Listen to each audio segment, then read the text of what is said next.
သာသနာတော်နှစ်2552ခုနှစ်ကောဇာတက္ကရာ1380ပြည့်နှစ်တကူလဇန်2ရက်နေ့ညရန်ကုန်တိုင်းစမ်းချောင်းမြို့နယ်အောင်ချမ်းသာရပ်ကွက်သီရိမင်္ဂလာလမ်းကံမြင့်ကျောင်း၌ဓမ္မယုံတွင်ဆင်ကျင်းပပြုလုပ်အပ်သည့်ညာဥယျာဉ်ဓမ္မသဘင်ခန္ဓာဝယ်ချင်းမြနယ်မြို့နယ်စကဝါပင်လမ်းအမှတ်58တော်တင်ထေမိသားစုတို့၏အမတဒါနဓမ္မဒါနအဖြစ်ဖြင့်ဟောကြားအပ်သောစိတ်ကိုအာယုန်နှင့်လေ့ကျင့်ခြင်းတရားဒေသနာတော်ဒီနေ့ညဓမ္မသဘင်ခန္ဓာကိုရွှေဘုံတော်သခင်ရှင်တော်မြတ်ဘုရား၏မဟာကရုဏာကုံကိုအာယုန်ပြုကာတိကျုဖွဲ့ဆိုအပ်သောဝန္ဒနာပနာမအာသီသဂါထာကိုယူဆိုပူဇော်ခြင်းဖြင့်စတင်ကြရအောင်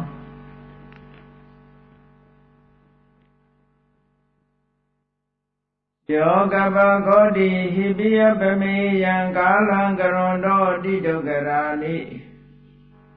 ခေရံကတောလောကဟိတယာနာထောနမောမဟာကရုဏိကသတတ္တယောနာထောဝိနိယမြာစွာတတ္တဝါဤချမ်းသာစီးပွားလိုလားတောင်းတဂုံပေါင်းခါသဖြင့်နာထမြညာခြင်းရှင်တော်မြတ်ဖရာသည်ကပ္ပကောတိဟိပိဂရေကဘာအရေးအတွက်သင်္ချာတို့ဖြင့်တော်လဲအဘေမေယံရည်တွေတိုင်းတာဖော်ပြခြင်းကမစွမ်းနိုင်ပါသောကာလံလေးအသင်ချေသိမ့်နေကဘာရှိကြသောကာလပတ်လုံးလောကဣဒယတတလောကဤအကျိုးစီးပွားအလုံးငါအတိတကရာနိဥ္စာသက်ချင်လဲအင်္ဂါမိတ္တကြီးမာသမိသာနှင့်တထာဇနိစဉ္ဉ္ကြီးဟုကျေတိထဝဲငါးသွဲအစုအလုံးခဲရင်တော်မူရောကိုကရုဏာဖျားဖြစ်ရန်ဤတန်ကြုတ်ကုတ်အထုတော်မူရသည်ဖြစ်၍ခေရလက်ချေမျက်လုံးအသက်ဆုံးရဲ့နှလုံးစိတ်ဝံကိုရောဤပင်မခြင်းတို့ကတောဘဝတဏ္ဍချိန်ခါများစွာရောက်တော်မူခဲ့ရရှာလေပြီမာကရုဏီကတတတဝါများရင်ဝဲသားကဲ့သို့တနာချစ်ခင်မာကရုဏာရှင်ဖြစ်တော်မူသောတသနရတဝိရိယများစွာတတဝါဤချမ်းသာစီးပွားလိုလားတောင်းတဂုံပေါင်းခါသဖြင့်နာထမြညာထိုရှင်တော်မြတ်ဖရာအားနမောယုတိပြောင်းပြောမှန်ကိုလျော့၍ကရောယုကျုရှိခိုးခြင်းသည်အထုဘဝတုစင်စစ်မသွေဖြစ်ပါစေတည်း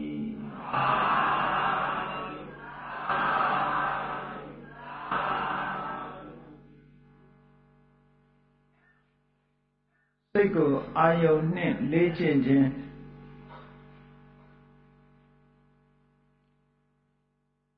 စိတ်ဖြစ်စဉ်ကိုလေးလာသုံးသပ်တဲ့အခါမှာ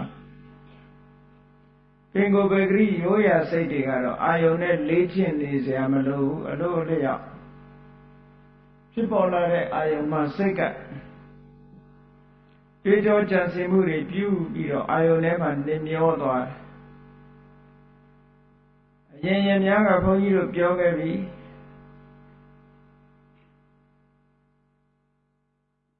အစဉ်အာယုန်လေးတစ်ခုမျက်စိမှာလာပြီးတော့မျက်စိတကားကဝင်လာတဲ့အခါမှာထိုအာယုန်နဲ့အလုံးလုံးတဲ့စိတ်ပေါင်း9မျိုးဣဇဒရာဝေဇံသက္ခုဝိညာဉ်တမ္ပတိဆိုင်တဏိရဏဝုထောဇောဒရာယုံလို့သက္ခုဒရမှာ9မျိုးအဲ့ဒီမျက်စိတကားကထင်းလာတဲ့အာယုန်နဲ့ပဲကြံတွေးပြီးတော့အလုံးလုံးတဲ့စိတ်တွေကမနောဒရမှာပိစဒရာမနောဒရဝေဇံဇောဒရာယုံဆိုပြီးတော့ဝိသိစိတ်3မျိုး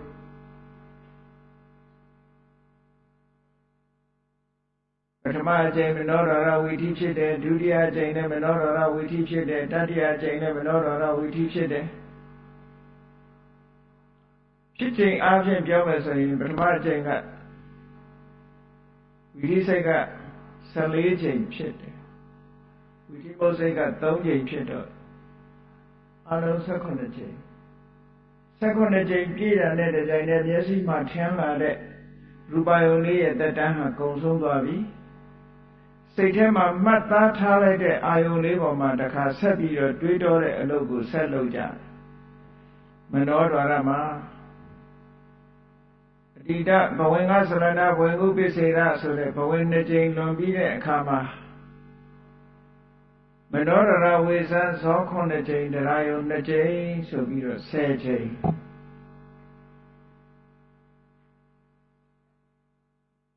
လွန်သွားတဲ့ရူပယုံလေးကိုအာယုံပြုပြီးတော့မနောဒွါရမှာပြန်ပြီးစဉ်းစားတာလေးပေါ်လာတယ်အဲ့ဒီနောက်မှာဒုတိယအကြိမ်ဖြစ်ပြန်ပြီးစဉ်းစားတဲ့မနောဒွါရမှာဝိထိစိတ်ကလေးက10ကြိမ်3မျိုး10ကြိမ်တတိယအကြိမ်မှာပြန်ပြီးစဉ်းစားတဲ့အဖြေထုတ်လိုက်တဲ့မနောဒွါရဝိထိစိတ်လေးရတယ်3မျိုး10ကြိမ်ဒီလိုဖြစ်ပြီးသွားတဲ့အခါအာယုံရဲ့အဖြေကိုရသွားတယ်လို့ရေပုံရအပြင်ခြုံငုံပြီးတော့ဒီလိုပြောရမှာပေါ့နားကအတန်ကြားတဲ့အခါမှာလည်းပဲထို့တူပဲအတိတဘဝင်ဝင်ကသရဏဝင်ကုပိစေကဆိုတဲ့ဘဝင်3ချိန်ဖြစ်ပြီးတဲ့အခါမှာပိစ္ဆဒရဝိဇ္ဇံကတကားဖွင့်ပေးလိုက်လို့သောတာဝိညာဉ်စိတ်ဖြစ်လာတဲ့သဗ္ဗိဆိုင်တန်တိရဏဝုထောဇောတရားယုံ2ကြိမ်ဖြစ်ပြီးတဲ့အခါမှာအတန်လေးရဲ့တက်တန်းကုံဆုံးသွားလို့ချုပ်ငိမ့်သွားတယ်အဲ့ဒီအတန်လေးကိုပဲစိတ်ထဲမှာမှတ်ထားပြီးတော့ပြန်တွေးတဲ့စိတ်ကလေးကမနောဒွါရမှာထပ်ဆင့်ပြီးတော့ဖြစ်ပေါ်လာပြန်တယ်ဘဝင်2ကြိမ်ဖြတ်ပြီးတဲ့အခါမှာမနောဒရဝေဇံဇော9ကြိမ်တရားယုံ2ကြိမ်ဆိုပြီးတော့ဒီလိုဝိထိစိတ်တွေဟာအတန်အာယုံလေးနဲ့ဆက်သွယ်ပြီးတော့အလုံးလုံးတယ်ဒုတိယအကြိမ်တစ်ခါထအလုံးလုံးပြန်တယ်တတိယအကြိမ်ထအလုံးလုံးပြန်တယ်အဖြေမတွေ့မချင်းလုံးမယ်ပေါ့တတိယအကြိမ်လောက်နဲ့အဖြေတွေ့သွားလို့ရှိရင်ဒီပေါ်မှာလည်းနောက်ထပ်ထစဉ်းစားမှုဆိုတဲ့ဝိထိစိတ်တွေမြောင်များစွာဖြစ်ဒါကရိုးရာအခါလေ့ကျင့်နေစရာမလိုဘူးမျက်စိကမြင်တဲ့အာယုံပေါ်မှာလည်းလေ့ကျင့်စရာမလိုဘူးသူ့ဟာသူအလိုလျောက်လူတွေဟာသဘာဝအတိုင်းလိုပဲဖြစ်ပေါ်လာတဲ့အာယုံပေါ်မှာစိတ်ကလေးတွေဟာစိတ်ကူးစိတ်တန်းတွေဟာဖြစ်ပြီးတော့သွားကြတယ်နှာခေါင်းကအနံ့ရတဲ့အာယုံလျှာကအရသာခံရတဲ့အာယုံခန္ဓာကိုယ်ကထိတွေ့လာတဲ့အာယုံလို့ဆိုတဲ့ပင်စဒွါရမှာထင်းလာတဲ့အာယုံတွေကိုယခုကဲ့သို့စိတ်တွေဟာအာယုံနဲ့အလုံးလုံးပြီးတော့အဖြေထုတ်သွားလိုက်ကြတာအဲ့ဒီအဖြေနဲ့ပဲလူလောကမှာလူတွေဟာပျော်မွေ့ပြီးတော့ဒီလိုနေနေကြတယ်နော်စိတ်ထဲကအဖြေထုတ်ထားတာလေးတွေနဲ့ပျော်မွေ့ပြီးတော့အဲ့လိုနေကြတယ်ဒါကဘာမှလေ့ကျင့်စရာမလိုဘူးသူကသူဖြစ်နေတာအဲ့တော့သက္ကုဒ္ဒရမှာဆိုလည်းပဲအတိမတ္တယုံဆိုတဲ့အလွန်ကြီးတဲ့အာယုံမျိုးနဲ့တွေ့တဲ့အခါမှာအခုလိုစိတ်အစဉ်ဖြစ်တယ်မဟာတာယုံဆိုတဲ့အခါကျတော့စိတ်အစဉ်တစ်မျိုးပြောင်းသွားမယ်ပရိဒါယုံဆိုတဲ့အခါမှာလည်းတစ်မျိုးပြောင်းသွားမယ်အတိပရိဒါယုံဆိုတဲ့သိသေးတာကြတော့ဘဝင်စဉ်ဟာမပြတ်တော့ဘဲနဲ့ဝိသိစိတ်တောင်မပေါ်တော့ဘူးဘဝင်လေးလှုပ်ရုံများလှုပ်ပြီးတော့ခြုံငိမ့်သွားတယ်အတွေးတွေဟာဝဲမလာနိုင်တာမျိုးလည်းရှိတယ်ပေါ့အာယုံရဲ့ဒီဂရီအတိုင်းအဲ့ဒါလိုသွားမိုင်းတို့မှာကြတော့တွေးတောတဲ့အာယုံတစ်ခုဟာထင်ရှားတယ်မထင်ရှားဘူးဆိုတာနှမျိုးနဲ့လာပြီးအာယုံကိုဆက်ပြီးတော့စဉ်းစားပြီးအလုံးလုံးသွားကြတယ်လူဘဝဆိုတာဒါပါပဲနေ့စဉ်ဒီတိုင်းသွားနေတာအမြင်အာယုံပေါ်မှာအလုံးလုံးတယ်အကြားအာယုံပေါ်မှာအလုံးလုံးတယ်အနတ်အာယုံအရသာအာယုံထိတွေ့အာယုံအမြင်ကြားအနတ်အရသာထိတွေ့ မရှိဘူးလောလောဆယ်ထိနာမရှိဘူးဆိုလို့ရှိရင်လေမျက်စိလည်းမိတ်ထားတယ်နားလည်းပိတ်ထားတယ်နှာခေါင်းကလည်းလုံးလို့ဘူးရှားလည်းလုံးလို့ဘူးခန္ဓာကိုယ်လည်းလုံးလို့ဘူးဆိုရင်တက်တက်လေးခေါင်းလေးခြုံပြီးတော့တွေးတောနေတဲ့စိတ်တွေကလည်းဖြစ်သေးတာပဲနော်မနောဒွါရမှာတက်တက်မှလည်းပဲစိတ်တွေကစိတ်ကူးစိတ်တန်းတွေဖြစ်နေတယ်အဲဒီစိတ်ကူးစိတ်တန်းတွေကြတော့မြင်ခဲ့ပြီးတဲ့အာယုံကိုအာယုံပြုဖြစ်တာရှိတယ်လို့မမြင်သေးတဲ့အာယုံကိုလည်းတွေးတောဆင်ခြင်ပြီးတော့ဖြစ်နေတာမျိုးတွေရှိတယ်ရှိတာကိုလည်းတွေးတောတယ်မရှိတာလည်းတွေးတောတယ်မဟုတ်တာလည်းတွေးတယ်ဟုတ်တာလည်းတွေးတယ်ဆိုရဲအတွေးအာယုန်တွေထဲမှာတွေးကြုံခံစားမှုသမျှအာယုန်တွေကိုအခြေပြုပြီးတော့လူရဲ့စိတ်ဟာအာယုန်တစ်ခုခုနဲ့အလုံးလုံးနေတယ်လို့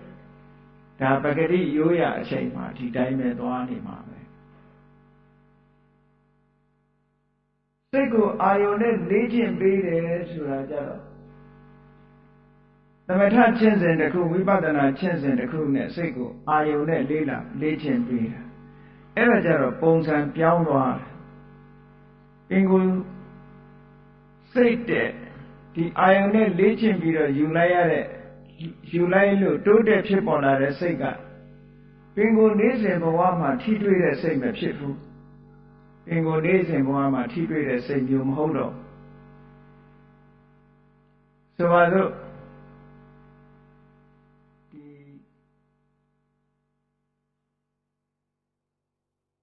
အိုင်းတို့မှာပဲဖြစ်စေမိုင်းတို့မှာပဲဖြစ်စေပေါ့မျက်စိတကားကပဲဖြစ်စေစိတ်တကားမှာပဲဖြစ်စေအာယုန်တစ်ခုခုကိုယူပြီးတော့လေ့ကျင့်ယူတဲ့ဟာလေ့ကျင့်ယူတဲ့အခါကျလို့ရှိရင်တမ္မာဖြစ်ရိုးဖြစ်ခြင်းစိတ်တွေတဲ့ထူးခြားပြီးတော့တည်ငြိမ်တဲ့စိတ်ဓာတ်မျိုးကိုရရှိလာနိုင်သေးတယ်အဲ့ဒါကိုပဲလူတွေတရားကျင့်တယ်လို့ပြောတာပေါ့ဆိုပါစို့ကတိုင်းအာယုန်လေးတစ်ခုကိုယူတယ်ဆိုပါစို့အလုံးကြားဘူးကြတယ်ရှင်သုလပန္တကဝတ္ထုသုလဗမထေတို့သုလဗမထေကိုမြတ်စွာဘုရားကဘဝပိုင်းကလေးဖြူကလေးပေးထားတယ်ဒီကိုယ်တော်နဲ့ဖန်ဆင်းပြီးတော့ပေးထားတဲ့ဘဝလေးဆိုတော့ဆွတ်ဆွတ်ဖြူနေအလုံးဖြူတယ်အဲ့ဒီဘဝပိုင်းလေးကိုကြည့်ပြီးတော့စိတ်ကိုလေ့ကျင့်တာအဖြူအာယုံလေးပေါ်မှာစိတ်ကိုလေ့ကျင့်ဒီသဘောကိုတဘာဝရအထက်ကရာမှာကျင့်ရင်လည်းမထင်ရှားဘူးအင်္ဂုတ္တအထက်ကရာမှာကျင့်ရင်လည်းမထင်ရှားဘူးသူရဲ့အတိတ်ဇာလံအပါဒနာတို့အတိတ်ဝတ္ထုကြောင့်ကိုကြည့်မယ်ဆိုလို့ရှိရင်ရှင်သုလဗံကိုဘာကြောင့်ပေါ်ဝါပေးတယ်ဆိုတဲ့သဘောဟာထင်ရှားတယ်အတိတ်ဘဝတုန်းကရှင်သုလဗံဟာဩရတကတိုင်းမှာအလေးကျင့်လုပ်ခဲ့တယ်အဲ့ဒါအကြောင်းရင်းပဲဩရတကတိုင်းပေါ်မှာအလေးကျင့်လုပ်တာပဲအဲ့ဒီအလေးကျင့်နဲ့ဆက်နွယ်ပြီးတော့မြတ်စွာဘုရားကဘဝပိုင်းလေးပေးခဲ့တာအကြောင်းပဲပေးတာမဟုတ်ဘူးရမ်းပေးတာလည်းမဟုတ်ဘူးနော်ကမ္မထာတစ်ခုကိုပေးထားတယ်နောက်တစ်ခုကသူကတခုသောဘဝမှာရှင်ဘုရင်ဖြစ်လို့တန်ကြီးကိုလိလိစစ်ဆေးကြည့်ရှုတဲ့အခါမှာမျက်နှာကချွေးတွေပါတွေထွက်တော့ဖြူစွတ်နေတဲ့ဘဝလေးနဲ့မျက်နှာကိုတုပ်လိုက်ပြီးတော့အဲ့ဒီဘဝလေးဟာဖြူစွတ်နေတဲ့ဘဝလေးဟာမျက်နှာတုပ်လိုက်တဲ့အခါမှာမဲညစ်သွားတာကိုတွေ့တဲ့အခါစိတ်ထဲမှာတန်ဝေကသဘောလေးပါပြီးတယ်။အော်ဒီခန္ဓာကိုယ်ကြီးအကြောင်းပြုပြီးတော့အမတန်ဖြူစင်တဲ့ဘဝလေးညင်နွမ်းသွားရပါလားလို့ဆိုတဲ့တန်ဝေကစိတ်လေး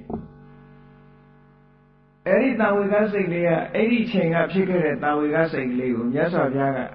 ရှင်သုလဗံဘဝရောက်တဲ့အခါကျတော့ဝိပဿနာဉာဏ်နဲ့ဆက်ဆက်ပေးခဲ့တယ်လို့ဒါကြောင့်မို့လို့အရေးကြီးတဲ့မှန်ကန်တဲ့အတွေးလေးတွေဟာတာမန်ကြည့်မယ်ဆိုလို့ရှိရင်တန်ဖိုးမရှိဘူးလို့ထင်ကြရပေမဲ့လို့တကယ်တန်ဖိုးရှိတာနော်တရားထုတရားမြတ်ရဖို့ဘလောက်အထောက်အကူဖြစ်သွားတယ်လဲဆိုတာဒီဝတ္ထုကသက်သေပြနေတယ်နဖူးချွေးသုံးလို့ဘဝလေးမဲသွားတာကြည့်ပြီးတော့ခန္ဓာကိုယ်ရဲ့အပြစ်ကိုမြင်လိုက်တဲ့အမြင်လေးဟာဝိပဿနာဉာဏ်ဘက်ကိုရှင်သုလဗံဘဝကြတော့ဥတည်သွားနိုင်တယ်ဒီအတွေးလေးဟာ နောက်တစ်ခုဆက်ဆက်လို့ပြောအောင်မယ်အားလုံးကြားဖို့ရလိမ့်မယ်ပင်ဆက်ကပုံနာဇနီးမောင်နှံဆိုတာနော်ဘယ်ခါဖြစ်ဖြစ်သူတို့ကအလူတန်းလုပ်တဲ့အခါမှာဥဖြားဖြားလုပ်လို့ပင်ဆက်ကပုံနာလို့ခေါ်တယ်နာမည်ပေးထားတယ်ပုံနာဇနီးမောင်နှံမြတ်စွာဘုရားနဲ့တွေ့တဲ့အခါတရားဟောတော့မြတ်စွာဘုရားကသူတို့အတွက်စကားလုံးရွေးချယ်လိုက်တဲ့အခါမှာအတိတ်ဘဝတုန်းကနာမရူပဆိုတဲ့စကားလုံးကိုသူတို့အချိန်ချင်းကြားခဲ့လို့အဲ့ဒီစကားလုံးနဲ့ယဉ်ပါနေတယ်ယဉ်နှီးနေခင်ဗျာဖြစ်နေတယ်ပေါ့ဘိက္ခုဆိုတာဘယ်လိုမှဘိက္ခုလို့ခေါ်တယ်လေလို့ဆိုတဲ့မေးခွန်းကိုဖြေတဲ့အခါမှာမြတ်စွာဘုရားက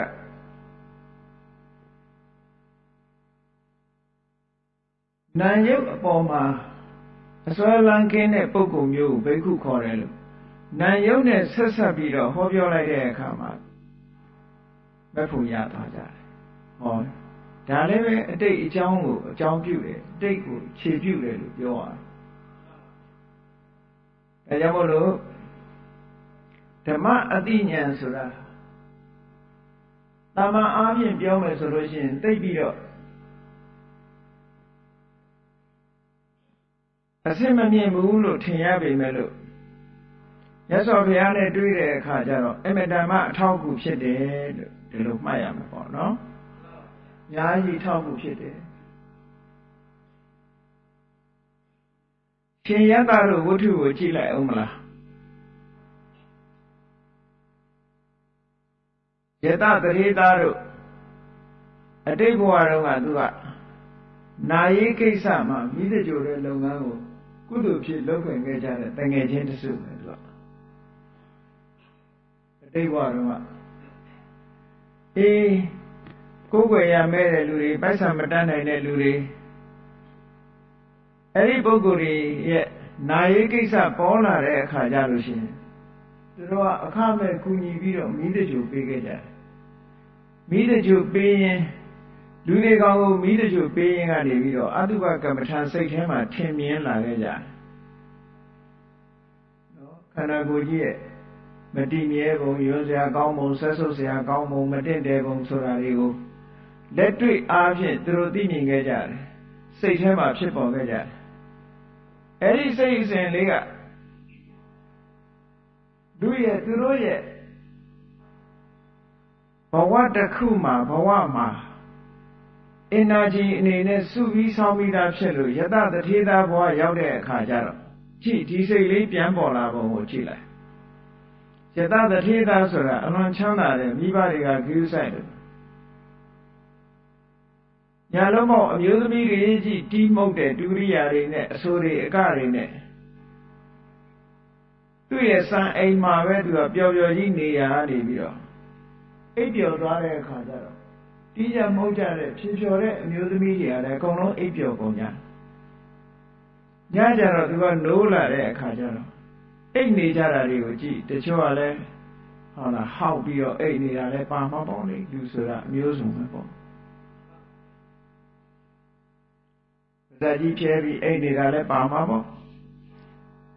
အဲ့ဒီအိပ်နေတဲ့အသွင်သဏ္ဍာန်တွေကိုမြင်လိုက်တဲ့အခါကျတော့ခုနကတော့သူသေးကောင်းတွေအတိတ်ဘဝတစ်ခုလုံးက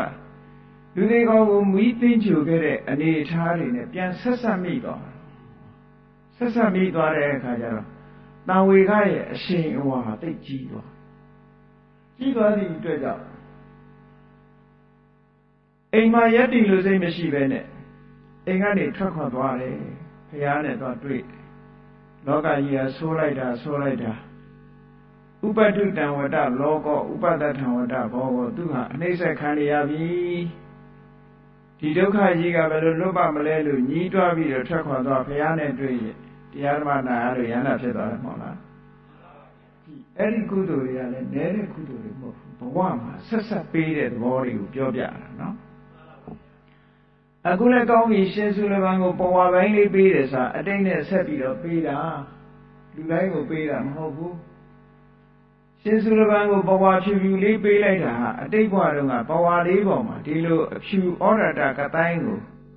လေ့ကျင့်ခဲ့ဘူးတဲ့လေ့ကျင့်ပြီးတော့ဇာမေညင်နေရခဲ့တဲ့ဘဝတစ်ခုရှိခဲ့တယ် အဲ့ဒီဘဝကအရှိန်အဝါတွေကိုမြတ်စွာဘုရားကစုစည်းပေးလိုက်တာနော်စုစည်းပေးလိုက်တော့ဒီဖြူစွနေတဲ့ဘဝလေးပေါ်မှာကြည့်ဒီဘဝဆိုတဲ့အဖြူရောင်လေးပေါ်မှာအာယုံကိုစိတ်ကိုလေ့ကျင့်ပေးတာအဖြူအာယုံလေးပေါ်မှာစိတ်ကိုလေ့ကျင့်ပေးတာဘဝဖြူလေးကိုရှေ့ကချပြီးတဲ့အခါသူဘဝဖြူလေးကိုအဖြူရောင်လေးကိုစိုက်ပြီးတော့ကြည့်တယ်စာလို့ပြောရင်ဩရဒကတိုင်းရှုတယ်ပေါ့အဖြူလို့စိတ်ထဲကမှတ်ပြီးတော့နေတယ်အဲ့လိုမျက်စိကနေဖွင့်ပြီးတော့အဖြူအာယုံလေးကိုမျက်စိနဲ့မှတ်နေတာဒါပရိကမ္မနိမိတ်လို့ခေါ်တယ်အာယုံနမိတ်တစ်ခုကိုယူနေတာတဲ့ဟောစိတ်ကိုဘာနဲ့လေ့ကျင့်နေတာတော့အာယုံနဲ့လေ့ကျင့်နေတာတဲ့အဲ့ဒါလည်းပဲစိတ်ဖြစ်စဉ်တစ်ခုတည်းမှာပါဒါတာမန်နဲ့မရဘူးရိုးရမဟုတ်ဘူးဒါကြတော့အာယုံကိုစိတ်နဲ့လေ့ကျင့်တာကြည့်အဖြူနဲ့လေ့ကျင့်နေတဲ့အခါဒီသူလေ့ကျင့်နေတဲ့အာယုံလေးဟာပရိကမ္မနမိတ်တဲ့ပြင်ဆင်ပြီးတော့ထားတဲ့အာယုံကလေးတစ်ခုပေါ်မှာစိတ်ကိုပြင်ဆင်လေးလာနေတာလေ့ကျင့်နေတာအဲ့ဒီလိုလေ့ကျင့်လိုက်တဲ့အခါကျတော့မကြာခင်ပဲအဖြူအာယုံလေးမှာအဖြူအာယုံလေးဟာစိတ်ထဲမှာဆွဲထင်သွားပြီစိတ်ထဲမှာဆွဲထင်သွားတယ်ကင်မရာနဲ့ရိုက်ပြီးတော့ယူလိုက်တယ်လို့ပဲပုံလေးကဆွဲထင်သွားတယ်အဲ့ဒီဆွဲထင်သွားတဲ့စိတ်ထဲမှာဆွဲထင်သွားတဲ့အာယုံလေးကိုကျတော့ဥက္ကဟနမိတ်လို့ခေါ်တယ်ဥက္ကဟနမိတ်လို့ခေါ်မျက်စိကကြည့်စရာမလိုခုနကမျက်စိကကြည့်နေတဲ့အချိန်ကျတော့ဝိသိစိတ်နဲ့ပြောမယ်ဆိုလို့ရှိရင်ဘာလို့သက္ခုဒွါရဝိသိစိတ်တွေဖြစ်နေတယ်ဟုတ်ကဲ့သက္ခုဒွါရဝိသိစိတ်တွေဖြစ်တယ်အဲ့ဒီဇောစိတ်တွေကအဖြူအာယုံပေါ်မှာအာယုံပြုတ်ပြီးတော့နေတယ်ဇောစိတ်တွေအချိန်ချင်းဖြစ်လိုက်လို့စိတ်ထဲမှာဆွဲထင်သွားပြီဖလင်ထဲမှာရုပ်ပုံလေးတော့ဘုခုဒီချစ်တဲ့ချစ်ပြားထဲမှာရုပ်ပုံလေးထင်သွားတယ်လို့ထင်သွားပြီဆိုတဲ့အခါကျတော့ဥက္ခနမိတ်ဆိုတော့ပေါ်သွားပြီပရိကမ္မနမိတ်ပေါ်မှာလုံနေတဲ့တမာတိကပရိကမ္မတမာတိလို့ခေါ်တယ်မျက်စိနဲ့ကြည့်ပြီးတော့မှတ်နေတာစိတ်နဲ့မှတ်နေတာစိတ်ကိုဖြူအာယုံပေါ်မှာအလုံးလုံးနေတယ်လေ့ကျင့်ပေးနေတယ်လေ့ကျင့်ပေးနေလို့စိတ်ကစွဲပြီးဆိုလိုက်တာနဲ့တပြိုင်နက်ဥက္ကဟနမိတ်စိတ်နဲ့မှတ်ထားလိုက်နိုင်ပြီအဲ့ဒီအာယုံကိုစိတ်စွဲနဲ့မှတ်ထားလိုက်စိတ်ထဲမှာရောက်သွားပြီဆိုတဲ့ကခုနကလေ့ကျင့်နေတဲ့အာယုံတဲ့ပို့ပြီးတော့ပြည်ပြင်းလာတယ်ပြည်ပြင်းလာပြီးတော့စိတ်တည်ငြိမ်မှုတွေကလည်းပိုရလာတယ်အာယုံနဲ့စိတ်ကိုလေ့ကျင့်တာနော်တာမန်မြင်တော့အမြင်ပဲလေလူတွေမျက်စိဖွင့်မျက်စိရှိတဲ့လူတွေမြင်နေကြတာပဲဟိုဟာမြင်တာမြင်တာပဲမျက်စိကဟောအခုကလေ့ကျင့်ယူလိုက်တာဆိုတော့ပရိကမ္မနမိတ်ပေါ်မှာပင်ကိုနမိတ်ပေါ်မှာလေ့ကျင့်လိုက်တဲ့အခါဥက္ကနမိတ်ရလာပြီတမာရီလေးနဲ့တော့တီးလာပြီအဲ့ဒီဥက္ကနမိတ်ကိုထပ်ပြီးတော့စိတ်ကိုလေ့ကျင့်ပေးလိုက်တယ်ဥက္ကနမိတ်ဆိုတာအာယုံကိုပြောတာပါပဲစိတ်ထဲမှာဆွဲမှတ်ထားတဲ့အာယုံပေါ်မှာထပ်ပြီးတော့လေ့ကျင့်ပေးလိုက်တဲ့အခါကျတော့ဘာဖြစ်လာတော့ဆိုလို့ရှိရင်ပင်ကိုအာယုံလည်းမဟုတ်တော့ထိုပင်ကအာယုံနဲ့ဆက်နွယ်လာပြီးတော့အခြေအနေပြောင်းလဲလာတဲ့စိတ်ထဲမှာထင်ဟပ်ပေါ်လွင်လာတဲ့အာယုံတစ်မျိုးပေါ်လာတယ်အလားတူအာယုံတစ်ခုပေါ်လာတယ်အဲ့ဒါကိုပฏิဘာဂနမိတ်လို့ခေါ်တယ်အလားတူပေါ်လာတဲ့အာယုံခုနတော့ကမျက်စိကနေကြည့်ပြီးတဲ့အာယုံကိုပရိကမ္မနမိတ်လို့ခေါ်တယ်နော်မျက်စိဖွင့်ပြီးတော့မျက်စိနဲ့မှတ်နေတာစိတ်နဲ့မျက်စိနဲ့တွဲဖက်ပြီးအလုံးလုံးနေတာပရိကမ္မနမိတ်မျက်စိအကူအညီမယူတော့ဘဲနဲ့စိတ်ထဲမှာဆွဲထင်နေတဲ့အာယုံတစ်ခုပေါ်မှာအလုံးလုံးတာကိုဥက္ကဟနမိတ်အဲ့ဒီဥက္ကဟနမိတ်ဟာနောက်ပိုင်းကျတော့ပြောင်းလဲလာတဲ့အခါကျတော့ပฏิဘာဂနမိတ်ပฏิဘာဂနမိတ်ဖြစ်လာပြီဆိုလို့ရှိရင်အဲ့ဒီပฏิဘာဂနမိတ်ဒီပင်ကိုယ်တဲ့ပို့ပြီးတော့တောက်ပြောင်လာတယ်ထင်ရှားလာတယ်ပို့ပြီးတော့ကရိယာဖြစ်လာအဲ့ဒီပฏิဘာဂနမိတ်ရောက်တဲ့အခါကျတော့ဇာနာနိကတ်လာတဲ့တမာတိစွမ်းအားတွေရလာပြီလို့ဆိုဟ အာယုန်နဲ့စိတ်ကိုလေ့ကျင့်တာနော်ဇာနာကပ်လာတဲ့သမာဓိစွမ်းအားတွေရလာပြီအဲ့ဒီသမာဓိစွမ်းအားတွေကိုထပ်တိုးမြင့်ပြီးတော့ထင်းလာတဲ့ပရိပါကအာယုန်ပေါ်မှာထပ်ဆင့်ပြီးတော့စင်ဆက်မပြတ်လေ့ကျင့်လိုက်တဲ့အခါကျတော့ဘာရသွားလို့ဆိုအဲ့ဒီပရိပါကနိမိတ်ပေါ်မှာပထမဇန်ဆိုတဲ့ပထမအဆင့်ရောက်ဒါဖြင့်ပထမဇန်ဆိုတဲ့ပထမအဆင့်ရောက်သွားလို့ရှိရင်အခြေအနေကဘယ်လိုရှိတုံးလို့ဆိုရင်အဲ့ဒီ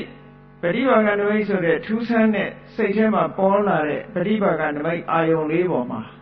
ပို့ပြီးတော့ကြည်လင်ပြတ်သားတဲ့သမာဓိစွမ်းအားတွေစိတ်စွမ်းအားတွေပေါ်လာတယ်အဲ့ဒီအာယုန်လေးပေါ်မှာတွေးနေတဲ့အတွေးစိတ်ရှိတယ်ဝိတက်လို့ခေါ်မယ်အဲ့ဒီအာယုန်လေးပေါ်မှာအမြဲတမ်းရေဝဲနေတဲ့ဝိသရဆိုတာရှိမယ်အဲ့ဒီအာယုန်လေးပေါ်မှာကျေနပ်နေတဲ့ပီတိဆိုတာရှိမယ်ကိုယ်ရစိတ်ပါနှစ်ခုစလုံးအေးချမ်းနေတယ်ဆိုရက်ဒုက္ခဆိုတာရှိမယ်အေးတည်ငြိမ်နေတဲ့စိတ်ကလေးဟာအဲ့ဒီအာယုံပေါ်ကငြိမ်သွားပြီးတော့ဘေးကိုရွှေ့မရဘဲနဲ့ဒီအာယုံတစ်ခုထဲမှာပဲစိတ်ကစိုက်ပြီးတော့အာယုံနဲ့စိတ်နဲ့ဟာတွေ့ကတ်ထားတယ်လို့နော်စူပါဂလူးနဲ့ကတ်ထားလိုက်တယ်လို့ကတ်သွားအာယုံနဲ့စိတ်နဲ့တွေ့ကတ်ပြီးတော့ရက်နေတယ်လို့ဖြစ်သွားတယ်ဧကကတာပေါင်းလိုက်တဲ့အခါကျတော့ဝိတက်ရဲ့ဝိสารရဲ့ပီတိရဲ့ဒုက္ခရဲ့ဧကကတာဟောဒီ၅ပါး unity ဖြစ်သွားပြီ harmony ဖြစ်သွားပြီတကယ်ကိုဒီ၅ခုဟာဟန်ချက်ညီညီနဲ့စုပေါင်းပြီးဒီအာယုန်လေးနဲ့အလုံးလုံးနေပြီဆိုလို့ရှိရင်အဲ့ဒီလိုအလုံးလုံးနိုင်အောင်ဘာတွေစိတ်ကိုလေ့ကျင့်တဲ့အခါဘယ်အရာတွေကင်းသွားတော့ဆိုတော့ဝိဝိစေဝကာမေဟိအာယုံမျက်စိကမြင်ရတဲ့အာယုံနားကကြားရတဲ့အာယုံနှာခေါင်းကနားရတဲ့အာယုံလျှာကလဲရတဲ့အာယုံခန္ဓာကိုယ်ကထိတွေ့ရတဲ့အာယုံလို့ဆိုရင်ဒီအာယုံတွေပေါ်မှာခံစားခြင်းနဲ့စိတ်စဉ်ဟာလုံးဝပြတ်တော့ပါမရှိတော့ကာမလိုချင်စရာအာယုန်တွေပေါ်မှာလိုချင်နေတဲ့လောဘနဲ့ဖြစ်ပေါ်လာတာဒီမရှိတော့ဘူးလို့ဆိုလို့တယ်အဲ့ဒါဟာဒီခံစားခြင်းနဲ့စိတ်တွေ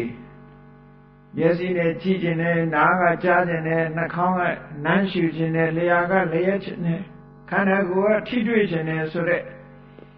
အဲ့ဒီလောဘနဲ့ရှင်တွဲပြီးတော့ဖြစ်ပေါ်နေတဲ့ပြင်းထန်တဲ့ဆန္ဒတွေကာမိဆန္ဒလို့desire for sensual pleasure စိတ်ရပျော်မွေ့စရာတွေပေါ်မှာလိုချင်နေတဲ့ဒီကာမိဆန္ဒဆိုတဲ့ကာမတရားလုံးဝချုပ်ငြိမ်းသွားဘယ်သူတွေကချုပ်ငြိမ်းအောင်လုပ်လိုက်တော့ဆိုရင်ခုနကအာယုံလေးပေါ်မှာတည်ငြိမ်တဲ့စိတ်ဝိတ္တဝိสารပိတိဒုက္ခဧကဂတာဆိုတဲ့ဇန်အင်္ဂါ၅ပါးပေါ်လာလိုက်တာနဲ့တပြိုင်နက်အဲ့ဒါဟာလောင်မြိုက်ပြစ်လိုက်တယ်လို့ပျက်စီးသွားပြီအဲ့ဒီစိတ်မလာတော့ဘူးလို့ဆို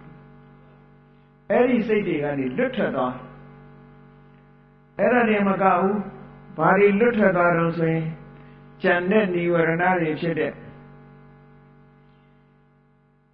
ဖြာပါရာဆိုတာအာယုံပေါ်မှာအလိုမကျမှုဆိုတာလည်းမရှိတော့ဘူးထိနာမိတ်တာဆိုတဲ့စိတ်ကိုတွန့်ဆုတ်စေတဲ့ဟာတွေလည်းမရှိတော့ဘူးဥဒိစ္စကုက္ကုစလို့ဆိုတဲ့စိတ်လေလွဲ့နေတာတွေလည်းမရှိတော့ဘူးပူပန်မှုတွေလည်းမရှိတော့ဘူးဝိသိကိစ္စဆိုတဲ့တန်တရားလည်းမလာတော့ဘူးဆိုလိုတာကကုသိုလ်စိတ်ကိုစိုးပိတ်တတ်တဲ့និဝရဏတရားတွေအားလုံးဟာရပ်ဆိုင်သွားတယ်လို့ပြောအဲ့ဒီရပ်ဆိုင်သွားလို့ရလာတဲ့ချမ်းသာဒုက္ခဝိဝေကသပိတိဒုက္ခလို့ဒီလိုခေါ်တယ်ဝိဝေကဆိုတာလွတ်သွားလို့ကာမဂုဏ်စိတ်တွေကလွတ်သွားတယ်ဗျာပါဒစတဲ့និဝရဏတရားတွေကလွတ်သွားတယ်အကုသိုလ်အတွေးတွေလုံးဝပြတ်တောက်သွားတယ်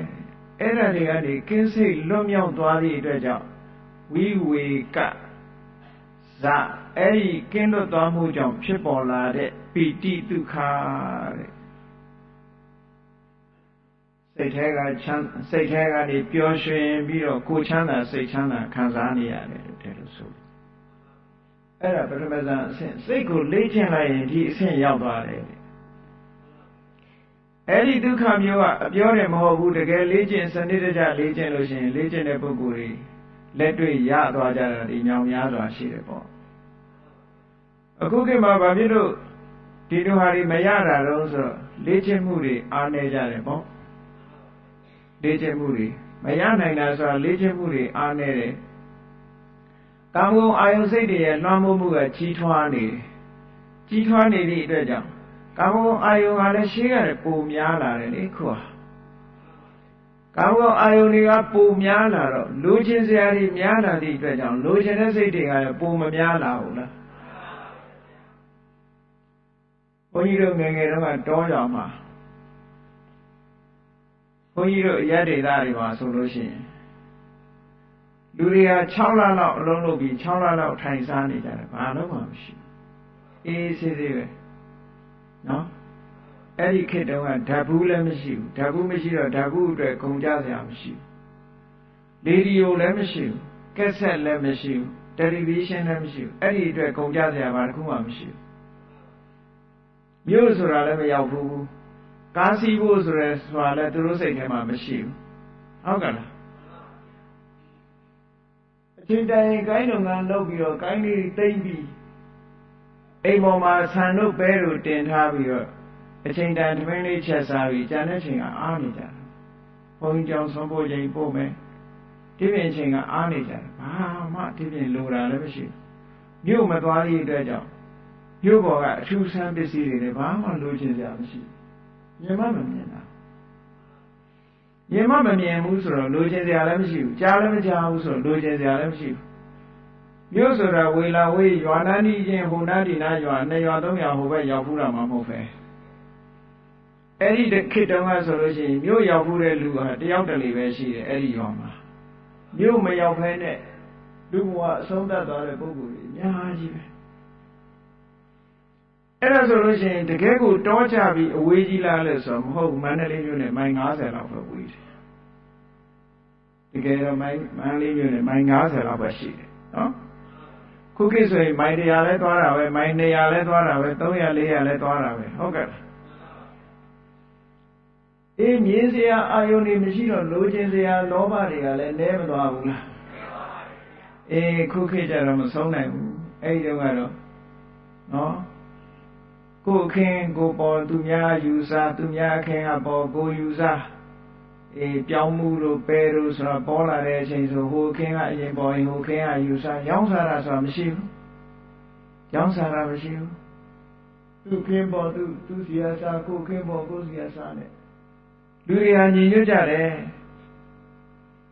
အဲ့ဒီအချိန်ပိုင်းတွေကဒီလိုအချိန်ပိုင်းလေးကိုဘုန်းကြီးတို့တွေမိလိုက်သေးတယ်ပေါ့ပြန်တွေးကြည့်လို့ဆိုလို့လျှက်စစ်မိရလည်းမရှိတော့ညလာတာပြီဆိုရင်အလုံးပြောစရာကောင်းတယ်လာကလေးနဲ့ပဲနေရတယ်အဲ့တော့လာလေးနဲ့ဆိုမိငိမ့်စရာတော့မရှိဘူးသို့တော့တခါလေးတိမ်မဲကြီးကလာကိုလာဖုံးတတ်တာလေးတော့ရှိသေးတယ်မြို့မှာမိပြတ်တဲ့လူတွေခံစားရတယ်လို့နေမှာပဲတိမ်မဲကြီးကလာဖုံးတဲ့အခါကျတော့မှောင်သွားတယ်နော်ဓမ္မီဆိုတာလည်းမရှိဘူးဒီလိုပဲနေကြတာဟောလူချင်းစရာနဲ့အလွန်နဲ့ဘယ်ချိန်ပိုင်းလို့ဆိုရင်ဗမာပြည်ဟိုနိုင်ငံတကာမှာဒုတိယကမ္ဘာစစ်ကြီးဖြစ်ကနေလို့လှုပ်နေတဲ့အချိန်ပိုင်းပေါ့1940 1940ပြည့်ပတ်ဝန်းကျင်40ရဲ့ဒီဘက်ပတ်ဝန်းကျင်အဲ့ဒီလို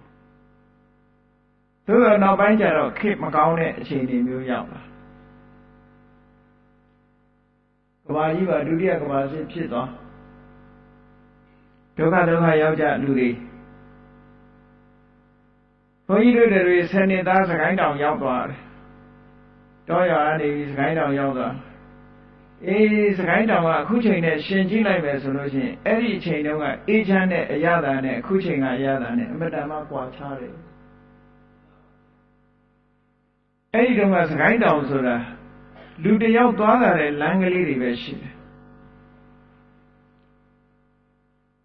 ဒီစကားပင်ကြီးတွေကမိုးလို့တမ်းပင်ကြီးတွေတဟပ်ပင်ကြီးတွေကမိုးလို့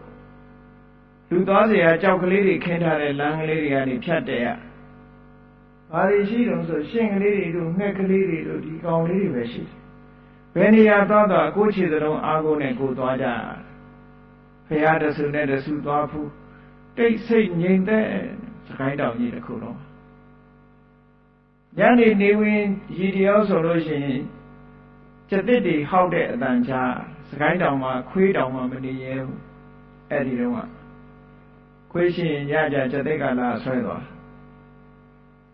အားရရှိတော့ဆိုတောကြောင်တွေရှိတယ်နေ့မှာဆိုရင်အဲ့ဒီရှင်ကလေးတွေတို့ငှက်ကလေးတွေတို့ဒီတန်ပဲကြားတကယ်ကိုတိတ်ဆိတ်ငြိမ်သက်တယ်ဒီကနေ့စကိုင်းတောင်သွားကြည့်လို့ရှိရင်ဟိုနားက loud speaker ဖွင့်တယ်ဒီနားက loud speaker ဖွင့်တယ်စူးညံပြီးတော့တချင်းတန်တွေကလည်းအမျိုးမျိုးဖွင့်တယ်လေတခါတော့ဖះဘော်ကဖွင့်လိုက်တဲ့တချင်းကဘာတချင်းများအောင်ပြီကိုရေယူပြီဆိုတဲ့တချင်းဖွင့်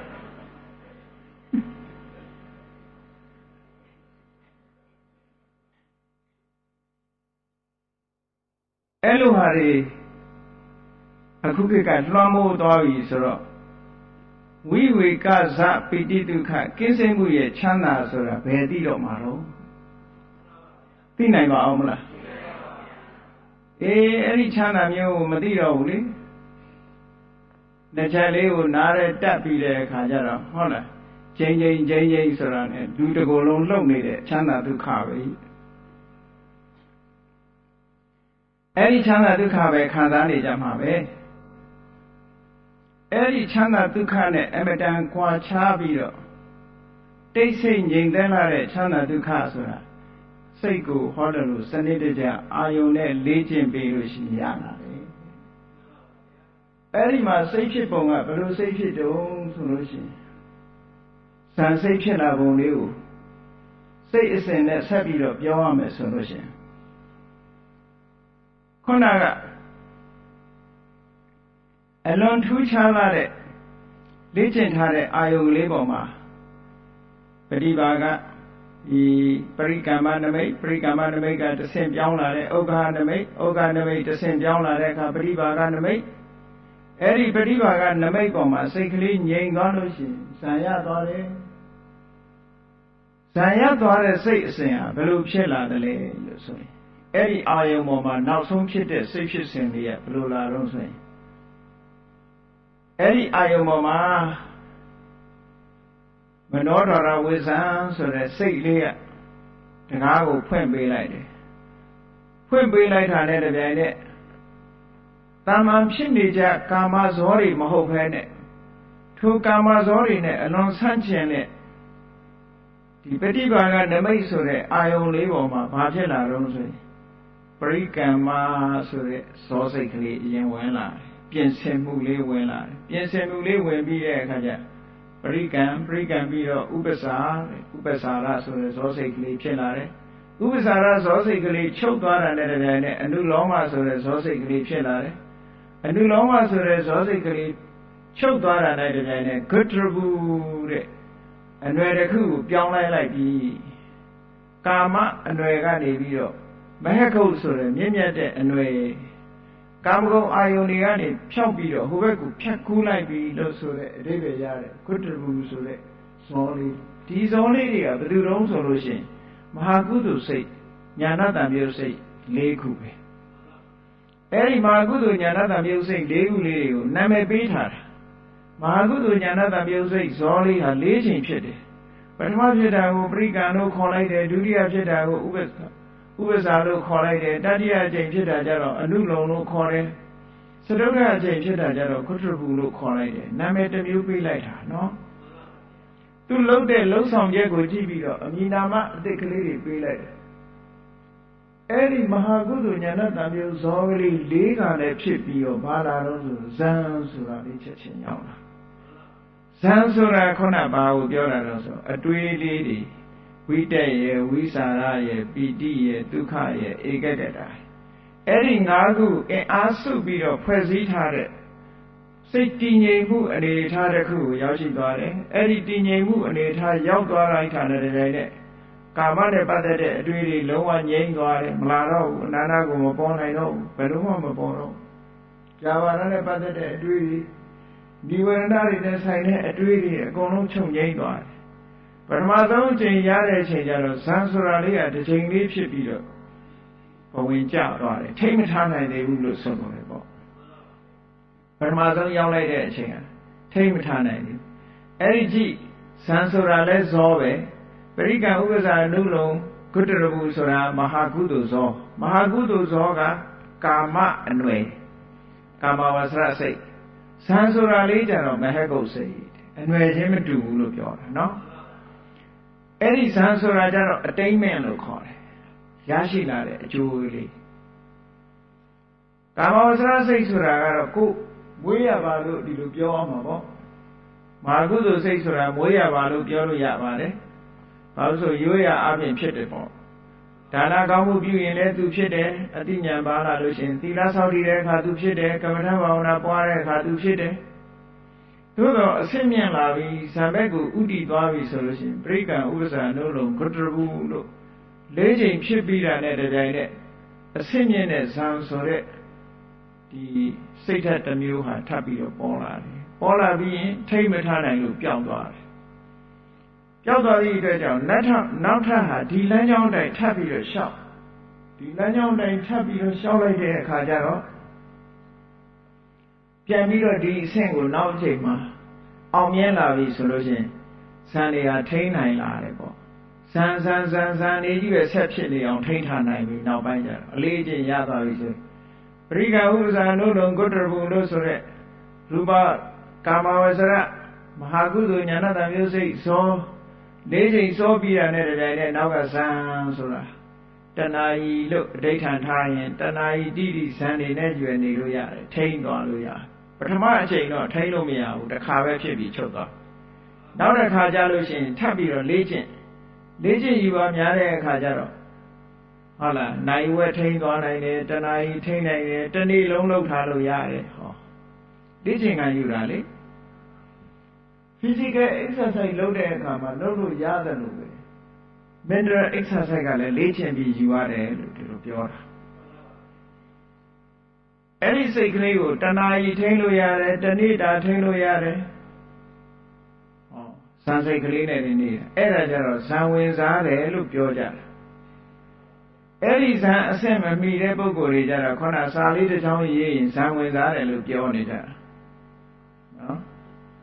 အလုတ်ကလေးတစ်ခုမှဇံဝင်စားတယ်လို့ပြောကြတယ်။ပဲဇံနဲ့အဝေးကြီးနော်တွေးကြံတွေးနေပြီးတော့ဇံဝင်စားတယ်ပြောလို့ပဲရ။ဟောအာယုန်တစ်ခုလေးပေါ်မှာတည်ငြိမ်ပြီးတော့နေတာ။ဇာနာဆိုတဲ့အဓိပ္ပာယ်ကအနိကရှုမှတ်ပြီးတော့အာယုန်နဲ့စိတ်နဲ့ကပ်နေတဲ့သဘောကိုပြောတယ်။တနည်းအားဖြင့်ဇာနာရဲ့အဓိပ္ပာယ်ကစัจ jin မဲ့និဝရဏတရားတွေကိုလောင်ကျွမ်းပြစ်လိုက်တယ်ဖြည့်ဆည်းပြစ်လိုက်တယ်ဆိုတဲ့အဓိပ္ပာယ်ရတယ်။အဲ့ဒီဇာနာဆိုတာဘယ်သူခေါ်တာလဲဆိုရင်ခုနကဇိုင်းအင်္ဂါ၅ပါး unity of jhana factor အဲ့ဒီ၅ခုကိုပြောတာအဲ့ဒီ၅ခုနဲ့ထိန်းထားလိုက်တာတဲ့ဒါစိတ်ကိုလေ့ကျင့်တဲ့စိတ်ဖြစ်စဉ်ဟာအဲ့ဒီပုံစံနဲ့သွားတယ်လို့ပြောတယ်နော်ပထမဆုံးရတဲ့အချိန်မှာဇန်တစ်ချိန်ပဲဖြစ်တယ်ဒုတိယတတိယအောင်မြင်သွားပြီဆိုတဲ့အခါဆက်လက်ထိန်းတဲ့အခါမှာအချိန်နဲ့မပြောတော့ဘူးတဏှာကြီးကြာဖြစ်မယ်တရက်ကြာဖြစ်မယ်ဟုတ်လားအချိန်ဆိုလို့ရှိရင်တော့ပြောလို့မရတော့ဘူးဘာလို့ဆိုလက်ဖြစ်တဲ့အတွင်းမှာအချိန်ဂရေတသိန်းကဖြစ်နိုင်တာဟုတ်ဇန်စိတ်တွေကြည့်ပြီးဆက်လက်ဖြစ်နေတာကိုဒါဟာသူကဇံဝင်စားနေတယ်လို့ပြောတာအဲ့ဒီနေရာမှာလည်းလေ့ကျင့်ခန်းတွေအများကြီးလုပ်ရတယ်လေ့ကျင့်ခန်းတွေအများကြီးလုပ်ရတယ်အဲ့ဒီလေ့ကျင့်ခန်းတွေလုံးလို့စွမ်းရည်တတ္တိတွေပြည့်လာတာကိုဝတိဘောလို့ခေါ်တယ်နော်ဝတိဘောဆိုတာဝတိဘာဝဝတိဘာဝဝတ္တဆိုတာစွမ်းရည်တတ္တိရှိတာကိုဝတိဘာဝဗမာစကားကဝတိဘောဆိုတော့ဘာမှမသိဘူးဝတိဘောလို့ပြန်လိုက်တဲ့အခါကျတော့အဓိပ္ပာယ်မပေါ်တော့ဘူးပေါ့စွမ်းရည်တတ္တိတွေရလာအောင်လေ့ကျင့်ယူတာအာရကသမားတွေလည်းလေ့ကျင့်တာပဲမဟုတ်လားမလေ့ကျင့်ပဲနဲ့စွမ်းရည်တွေရလာတာမဟုတ်ဘူးသူတို့မှအမြဲလေ့ကျင့်နေရ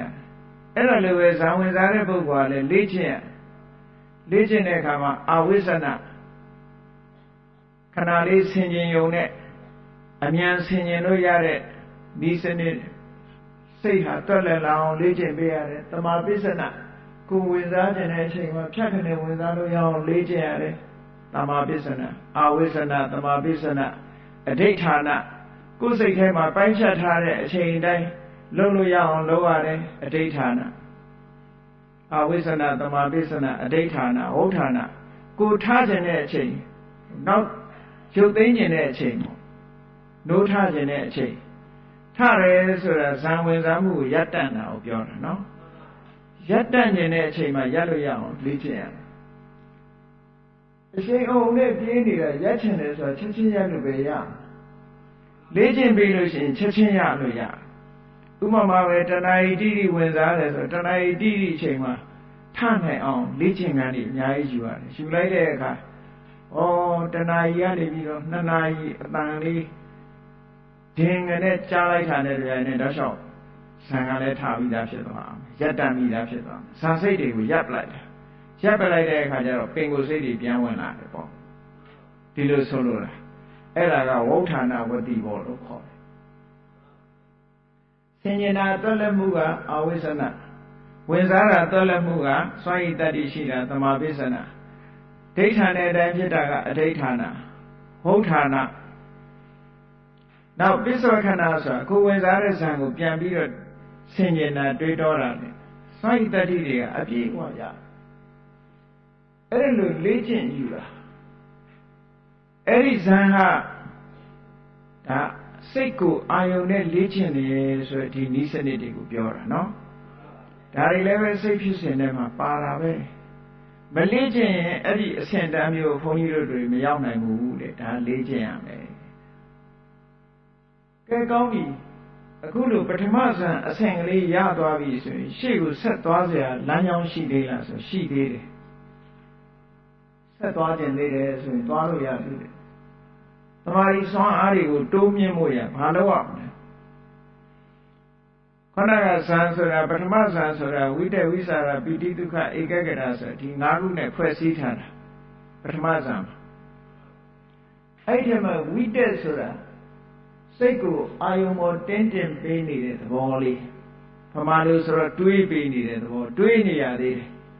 အဲ့ဒီတွေးနေရတာကိုကစိတ်ရဲ့လှုပ်ရှားမှုတမာရီရဲ့အနှောက်အယှက်ဖြစ်တယ်လို့ကြားတဲ့အခါကျတော့မြင်လာတယ်ဒါလေးမပါရင်ကောင်းပါပဲဒါလေးကနေပြီးတော့တို့အာယုံပေါ်မှာတင်းတင်ပေးနေရတာအလုံးရှုံးတယ်ပေါ့ဆိုပြီးတော့တမာရီစွမ်းအားတွေတိုးမြင့်လိုက်တဲ့အခါဒုတိယအကြိမ်ရောက်တဲ့အခါကျတော့အဲ့ဒီဝိတ္တလေးပြုတ်ကျန်သွားပြီဝိတ္တမပါပဲနဲ့အာယုန်နဲ့စိတ်နဲ့တွေ့သွားနိုင်ဝိတ္တဆိုတဲ့အဆင့်လေးကိုဖယ်ရှားပြလိုက်တာဟာဒါဒုတိယဇန်အဆင့်လို့ခေါ်တယ်ဒုတိယဇန်အဆင့်ရောက်တဲ့အခါကျတော့ဝိတ္တဆိုတဲ့အာယုန်ကိုစိတ်ကိုအာယုန်ပေါ်တင်ပေးနေတဲ့လှုပ်ရှားမှုလေးကငြိမ်ကျသွားပြီးစိတ်နဲ့အာယုန်နဲ့ကွဲမသွားအောင်တွဲပေးထားတဲ့ဝိสารပဲရှိတော့တယ်ဝိสารရဲ့ပီတိရဲ့ဒုက္ခရဲ့ဧကဂရရဲ့အဲ့ဒီ၄ခုနဲ့ဖွဲ့စည်းလိုက်တဲ့အခါကျတော့လှုပ်ရှားမှုတော်တော်လေးငြိမ်သွားတယ်ပေါ့အဲ့ဒါဟာဒုတိယအဆင့်လို့ခေါ်တယ်သူကြတော့တမာတိစွမ်းအားပြင်းထန်လာသည့်အတွက်ကြောင့်တမာတိကြောင့်ဖြစ်ပေါ်လာတဲ့ချမ်းသာဒုက္ခတမာတိစပိတိဒုက္ခခုနကဝိဝေကစပိတိဒုက္ခကာမဂုဏ်အာယုန်တွေကလွတ်သွားတဲ့ချမ်းသာဒုက္ခအခုဟာကျတော့တမာတိစပိတိဒုက္ခတမာတိစွမ်းအားကြောင့်ရရှိလာတဲ့ချမ်းသာဒုက္ခဒီလိုသုံးတယ်တခါအဲ့ဒီနေရာမှာတချို့ဉာဏ်ထက်တဲ့ပုဂ္ဂိုလ်တွေကြတော့ဝိတ္တနဲ့ဝိสารကိုနှစ်ခုစလုံးတစ်ခါတည်းကြော်ပြက်လိုက်တာမျိုးလည်းရှိတယ်။ညာတော့အပြင်သုတ္တံပါဠိတော်တွေမှာစတုကနီးလို့ခေါ်တဲ့ဇန်၄မျိုးပဲပြတယ်ဇန်၅မျိုးမပြဘူး။အဲ့ဒီဇန်၄မျိုးပြတဲ့စနစ်ဆိုလို့ရှိရင်ဝိတ္တနဲ့ဝိสารကသဘောချင်းတူတယ်။အာယုံပေါ်မှာတင်ပေးထားတယ်။တင်ပေးထားတဲ့အတိုင်းကြွာမသွားအောင်ထိမ့်ပေးထားတယ်ဆိုတာဒါတွေအလုံးရှုပ်တယ်လို့ဆိုပြီးဒီနှစ်ခုကိုဖယ်ရှားပြလိုက်တယ်။ဒုတိယဇန်အဆင့်ရောက်သွားဒုတိယဇန်အဆင့်ရောက်သွားလို့ရှင်ပီတိဒုက္ခဧကဂတာဆိုတဲ့ဒီစိတ်အခြေအနေ၃ရက်နဲ့ပဲခြေနှက်ပြီးတော့နေတယ်အဲ့ဒါကြတော့တပ္ပိတိကဒုက္ခလို့ခေါ်တယ်ပီတိပါတဲ့ချမ်းသာကိုခံစားရတယ်အဲ့ဒါကိုတတိယဇန်အဆင့်လို့ပြောလို့ရသွားတယ်ပေါ့နော်ပီတိပါနေသေးတော့တတိယဇန်အဆင့်လို့ဒီလိုပြောလိုက်တယ် တခါပီတိရဲ့သဘောကိုဇာရထားတဲ့ပုဂ္ဂိုလ်ကဆင်ញင်သုံးသပ်လိုက်တဲ့အခါဟောဒီပီတိဆိုတာစိတ်ထဲမှာပျော်ပြီးတော့လိုက်လေဖြစ်နေတယ်တသိမ့်နဲ့ခန္ဓာကိုယ်ထဲမှာဖြစ်တတ်တယ်စိတ်ထဲမှာဖြစ်တတ်တော့လှုပ်ရှားမှုကလေးတစ်ခုဖြစ်နေတယ်ဒါလည်းတမာတိစွမ်းအားကိုတစ်ဖက်တစ်လမ်းကနေပြီးအနှောက်အယှက်ပေးနေတယ်လို့ထင်ရတယ်ပေါ့ဟုတ်ကဲ့လားဒီကျင့်နေတဲ့ပီတိတွေကတမာတိစွမ်းအားကိုအနှောက်အယှက်ပေးနေတယ်လို့ထင်လို့ပီတိပေါ်မှာမလိုချင်တော့ဘူးနောက်ထပ်ဒီပီတိမလိုချင်တော့ဘူးဆိုပြီးတမာတိစွမ်းအားတိုးမြင့်လိုက်တဲ့အခါကျတော့စတုထအချိန်မှာဒုက္ခဧကဂတဆိုတဲ့ဟောဒီအင်္ဂါနေရာထဲနဲ့ဇံကိုဖွဲ့စည်းပြီးယက်တည်သွားတယ်ခန္ဓာကပြောခဲ့တဲ့အာယုံလေးပေါ်မှာပဲနော်ပထဝီခန္ဓာကဩရရကတိုင်းအာယုံလေးပေါ်မှာဟောဒီလိုပြောင်းလဲပြီးတော့လှုပ်သွားတာအဲ့ဒါကြတော့နေပီတိကဒုက္ခလို့ခေါ်တယ်ပီတိမဲ့ချမ်းသာချမ်းသာတာကပီတိရှိတဲ့ချမ်းသာကတစ်မျိုးပီတိကင်းမဲ့တဲ့ချမ်းသာကတစ်မျိုးဒါတွေကလူတွေနားလည်ဖို့အမှန်တန်ခက်တယ်ပေါ့ဘာဖြစ်လို့လဲဆိုရင်တာမန်နေစဉ်မှာခံစားဖို့ရခက်တဲ့အရာတွေကိုအဲ့တော့ပီတိမဲ့ချမ်းသာကိုရလာပြီဆိုတဲ့အခါကျတော့နောက်ဆုံးမှာအဲ့ဒီပုဂ္ဂိုလ်ကစဉ်းစားတယ်ဟောဒီချမ်းသာနေတာကိုကခန္ဓာကိုယ်ထဲမှာတသိမ့်လေးဖြစ်နေတယ်ခန္ဓာကိုယ်ရဲ့အေးချမ်းမှုလေးစိတ်ထဲရဲ့အေးချမ်းမှုလေးဖြစ်နေတယ်ဆိုတနည်းအားဖြင့်လှုပ်ရှားမှုကလေးဖြစ်နေသေးတယ် feeling ကသိတာနေသေးတယ်ပေါ့ဒီသိတာနေတဲ့ feeling ကြီးကိုမလိုချင်ဘူးတဲ့လုံးဝကိုငြိမ်သွားတဲ့ဟာကိုလိုချင်တယ်လို့ဆိုပြီးတော့ဒုက္ခကိုဖယ်ရှားဖို့ကြိုးစားလိုက်တဲ့အခါကျတော့ပစ္စမဇန်အဆင့်ရောက်သွားပြီဝေဒနာဆိုတာလုံးဝဖယ်ရှားလို့မရသည့်အတွက်ကြောင့်ဝေဒနာကို reduce လုပ်လိုက်တဲ့အခါကျတော့ဥပိ္ပခာဖြစ်သွားတယ်ပေါ့ဟုတ်ကဲ့လားဥပိ္ပခာဆိုတာအဒုက္ခမဒုက္ခချမ်းသာတာလည်းမဟုတ်ဘူးဆင်းရဲတာလည်းမဟုတ်ဘူးတဲ့ကိုယ့်ကိုဥပိ္ပခာရတာလေးခံစားကြည့်ပေါ့လူတွေတခါတလေကျပျော်တာလည်းမဟုတ်ပြင်းတာလည်းမဟုတ်ရှိတယ်မဟုတ်လားဝမ်းသာတာလည်းမဟုတ်ဝမ်းနေတာလည်းမဟုတ်ဆိုတဲ့စัจ जा ကလေးခံစားမှုတွေတည်ငြိမ်တဲ့ခံစားမှုတွေအဲ့ဒီမှာဥပိ္ပခာဆိုတော့အဲ့ဒါကြတော့ဥပိ္ပခာပါရိသုတ်တိတဲ့ဥပိ္ပခာနဲ့တည်ငြိမ်တဲ့ချမ်းသာဆိုတော့အဲ့တော့ရှေ့ပိုင်းကသမာဓိရဲ့စွမ်းအားရဲ့အနှောင့်အယှက်ဖြစ်မဲ့ဝိတက်ကိုလည်းဖယ်ရှားလိုက်တယ်ဝိသရာကိုလည်းဖယ်ရှားပြလိုက်တယ်ပီတိကိုလည်းဖယ်ရှားပြလိုက်တယ်ဒုက္ခကိုလည်းဖယ်ရှားပြလိုက်တယ်ဆိုတော့သမာဓိရဲ့စွမ်းအားတွေကပုံမှုထက်မသွားဘူးလားလုံးဝအနှောက်အယှက်ကင်းသွားတော့တည်ငြိမ်မှုတစ်ခုတည်းကယက်တည်နေတယ်တဲ့ဥပိ္ပခာဆိုတဲ့ခံစားမှုမထင်ရှားတဲ့ခံစားမှုနဲ့တည်ငြိမ်မှုလေးတွေယက်တည်နေသည့်အတွက်ကြောင့်ပင်စမဇန်အဆင့်ဟာလုံးဝအဆင့်မြင့်သွားတယ်အမြင့်ဆုံးအဆင့်ရောက်သွားပြီတဲ့သမာဓိစွမ်းအားမှာဒီတဲ့ပို့ပြီးတော့ reduce လုပ်လို့မရတော့ဘူးတဲ့စိတ်ကဒီလောက်တော့ဒီတဲ့ပို့ပြီးတော့လှုပ်လိုက်လို့ကမရဘူးတဲ့ဝေဒနာကိုလုံးဝကင်းအောင်လုပ်လို့မရဘူးเนาะဒီနေရာမှာဥပိ္ပခာနဲ့ဧကဂရနှစ်ခုနဲ့ဖွဲ့စည်းထားတဲ့ပိစဝဇန်အဆင့်ရောက်လာပြီဆိုရင်တမာတိစွမ်းအားတွေကတအားကောင်းတယ်တအားကောင်းသည့်အတွက်ကြောင့်ဒီနေရာမှာအဘိညာဉ်ဆိုတဲ့တကောတွေပေါ်လာတယ်အဘိညာဉ်ဆိုတဲ့တကောတွေစွမ်းအားတွေဖြစ်ပေါ်လာတယ်တမာတိစွမ်းအားနဲ့စိတ်ညွတ်ရာကိုဖြစ်လာဆိုပါစို့ငါထိုင်းနေတဲ့မြေကြီးအောက်မှာဘာတွေရှိလဲကြည့်ချင်လားကြည့်ချင်လာပြီဆိုလို့ရှိရင်သူကဒိဗ္ဗစက္ခုပရိကံလုံးလိုက်ပြီးတော့မျက်စိအမြင်လိုအမြင်တစ်မျိုးရလာအဘိညာဉ်အမြင်တစ်မျိုးရလာပိစမဇန်အဆင့်ရောက်ပြီဆိုလို့ရှိရင်နော်တို့မို့သိဝေးတဲ့နေရာကဟာကိုလှမ်းကြည့်ချင်တယ်တောင်ကြီးတောင်ထဲမှာဘာတွေရှိတော့ကြည့်ချင်လာငရဲဆိုတာရှိလားကြည့်ချင်လာတယ်နတ်ပြည်ဆိုတာရှိလားကြည့်ချင်လာတောင်ရင်ကနတ်ပြည်ဆိုတာဘယ်နာမလို့ရှာကြည့်ချင်လာဟောပြမာရီဆိုတာရှိသလားကြည့်ချင်လာတယ်ဆိုဒိဗ္ဗစက္ခုဆိုတဲ့အဘိညာဉ်တစ်ခုရလာစိတ်ညွတ်လိုက်တာပရိကံတွေလုပ်ပြီးတော့စိတ်ညွတ်လိုက်ရလာတဲ့အခါမှာဒီတိုင်းကြည့်လို့ရမလားလို့ဆိုဒီတိုင်းကြည့်လို့တော့မရဘူးစနစ်တကျအလုံးလုံးရတယ်ဘယ်ရလဲဖြစ်တယ်ညမှောင်ကြီးတဲ့ကြည့်ကြလို့ရှိရင်ဘာလို့ဓာမီလေးနဲ့ထိုးကြည့်ရမှာမဟုတ်ဘူးလားအမှောင်ကြီးထဲမှာမျက်စိကမြင်ရရဲ့လား ကိုကြည့်ကျင်တဲ့နေရာခါလန်းလန်းလှမ်းကြည့်ခြင်းဓာမိနဲ့ထိုးကြည့်ကြတာမဟုတ်လားအဲ့လိုမျိုးလိုပဲဒိဗ္ဗစကုအဘိညာဉ်ရတဲ့ပုဂ္ဂိုလ်ကလည်းပဲတောင်ကြီးထဲမှာဘာရှိလို့ကြည့်ကျင်ရင်အဲ့ဒီကိုကြည့်ကျင်တဲ့တောင်ထဲကိုအလင်းရောင်ဖြန့်ရတယ်ဓာမိထိုးတဲ့သဘောပဲအဲ့ဒါဖြန့်လိုက်တဲ့အခါမှာလင်းတဲ့နေရာတွေကိုအကုန်ကြည့်လို့ရတယ်အဲ့ဒီလင်းတဲ့နေရာအတိုင်းသာလဲကိုယ်စိတ်တိုင်းကျလုံးလို့ရတယ်တထောင်လုံးလင်းနေတာလားသို့မဟုတ်ကိုကြည့်ကျင်တဲ့နေရာအပိုင်းလောက်ပဲလင်းမှာလားလောကကြီးတစ်ခုလုံးလင်းသွားအောင်လုပ်ပြီးအကုန်လုံးကြည့်မှာလားဆိုတဲ့အပေါ်မှာမူတည်တယ်ကိုထိုင်းနေတဲ့မြေကြီးအောက်ဆိုလို့ရှိရင်ကိုထိုင်းနေတဲ့နေရာကွက်ကွက်ကလေးအလင်းရောင်ဖြန့်တယ်ပေါ့ဒါကြတော့သူ့ရဲ့ပုဂ္ဂိုလ်ရဲ့ဆန္ဒသူ့ရဲ့ wish တိုင်းသွားမှာပဲเนาะသို့တော့အလင်းရောင်နဲ့မကြည့်ဘဲနဲ့ဒိဗ္ဗစက္ခုဆိုတာမဖြစ်နိုင်ဘူးတဲ့အဲ့တော့ဒိဗ္ဗစက္ခုဘိညာဉ်ရကြလို့ရှိရင်ပိစပဇံဝင်စားပိစပဇံကထအဲ့ဒီအဘိညာဉ်နဲ့ဖန်ဆင်းလိုက်လို့ရှိရင်ခုနကိုကြည့်ကျင်တာတွေကြည့်လို့ရတယ်ဟောနာရောနှချက်မလို့ဘူးဒိဗ္ဗသောတာနဲ့တရားမင်းကတောင်ရိန်သာနတ်ပြည်မှာအစည်းအဝေးလုပ်နေဘာတွေပြောနေပါလဲလို့နားထောင်ကြည့်ချင်လားကြည့်လို့ရတယ်ဟုတ်လားနတ်ပြည်မှာဘာတွေပြောနေကြလဲဆိုနားထောင်နေတယ်ဆိုလို့ရှိရင်ဘယ်ဝေးတဲ့နေရာပဲဖြစ်ဖြစ်ခုနတမာတိစွမ်းအားနဲ့ကြည့်တယ်တမာတိစွမ်းအားနဲ့ကြားစွမ်းအားတွေကိုမြင့်တင်လိုက်တာမြင့်တင်လိုက်တဲ့အခါကျတော့ခုနကကိုသတ်မှတ်ထားတဲ့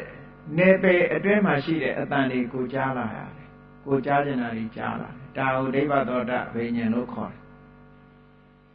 တယ်ဣတိဝိဒအဘိညာဉ်ဆိုတာတကုံးမျိုးမျိုးဖန်ဆင်းတာတယောက်တည်းကနေ2ယောက်ဖြစ်တယ်2ယောက်ကနေ3ယောက်ဖြစ်တယ်တယောက်တည်းကနေ1000ဖြစ်တယ်လူကိုယ်ပွားတွေဖန်ဆင်းလို့ရတယ်ခုခေတ်လည်းအဲ့ဒါလုံးကြတာပဲလေရှေ့ကနေမှန်တစ်ချက်ထောင်ဘက်ကမှန်တစ်ချက်ထောင်လိုက်ရင်အဲ့ဒါ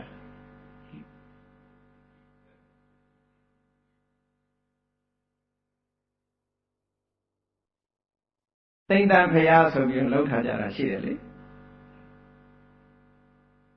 မှန်နေထောင်ပြီးတော့ပွားထားတာမျိုးအဲ့တော့ဒီဣတိဝိဒအဘိညာဉ်ဆိုတာအဲ့ဒီလိုတကိုးနဲ့တဦးတည်းကနေနှစ်ဦးပြောင်းလုပ်တယ်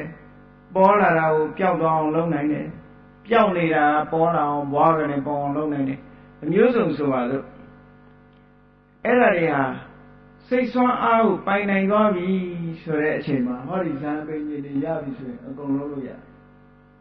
ဒါလည်းပဲစနစ်တကျလုပ်လို့ရစနစ်မကျရင်ဘယ်ဟာမှမအောင်မြင်ဘူးမြင်မှုကြပါလိမ့်မယ်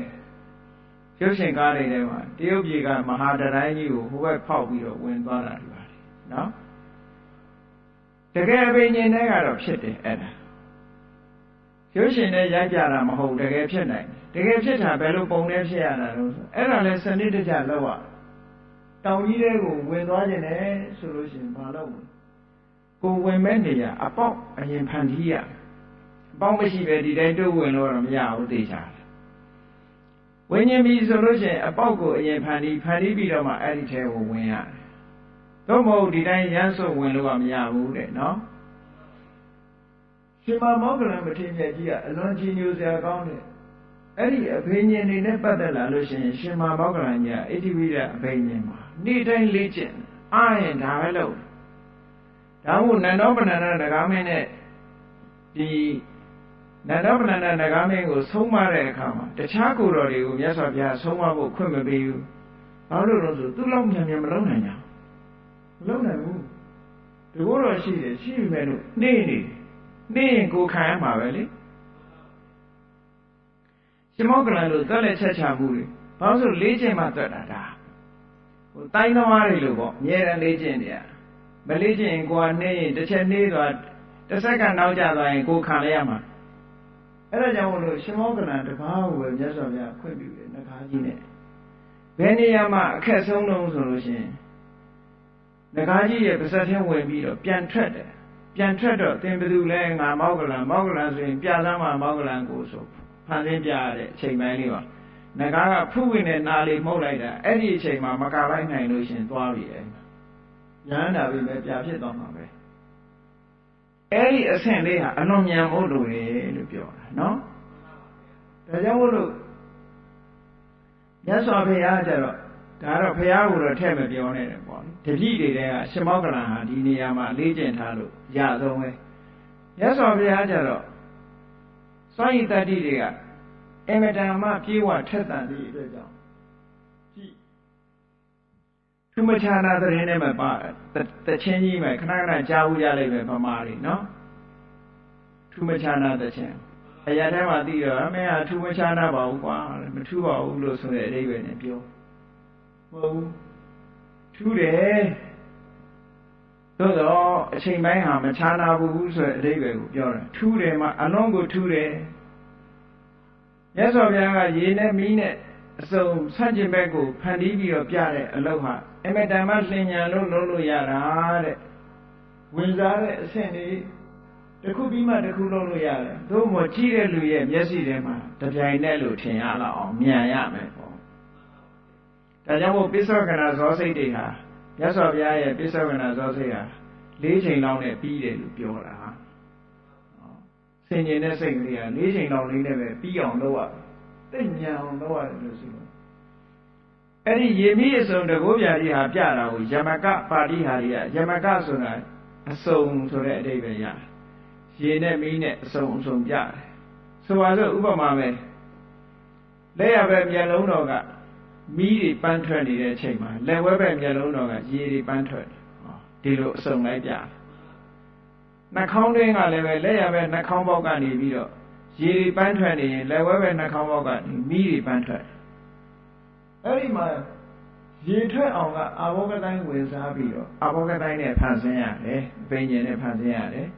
မီးဖြစ်အောင်ကတေသောကတိုင်းဝင်စားရတယ်အာယုန်ချင်းမတူဘူးလေ့ကျင့်ရတာရေနဲ့လေ့ကျင့်မှရေထွက်လို့ရတယ်မီးနဲ့လေ့ကျင့်မှမီးဖန်နေလို့ရတယ်အဲ့တော့အဲ့ဒါကိုစဉ်းစားကြည့်ပေါ့ကြည့်လိုက်တဲ့ပုဂ္ဂိုလ်ကမျက်လုံးနဲ့လက်ရဘက်မျက်လုံးကရေတွေပန်းထွက်နေတယ်လက်ဝဲဘက်မျက်လုံးကမီးတွေပန်းထွက်နေတယ်တပြိုင်တည်းလို့ထင်ရဒီဇောစိတ်အစဉ်တွေကဘယ်လောက်လင်းမြန်လဲဆိုတာကိုစဉ်းစားကြည့်ပေါ့မြတ်စွာဘုရားဒီဥပ္ပယလေးကပြတဲ့အခါ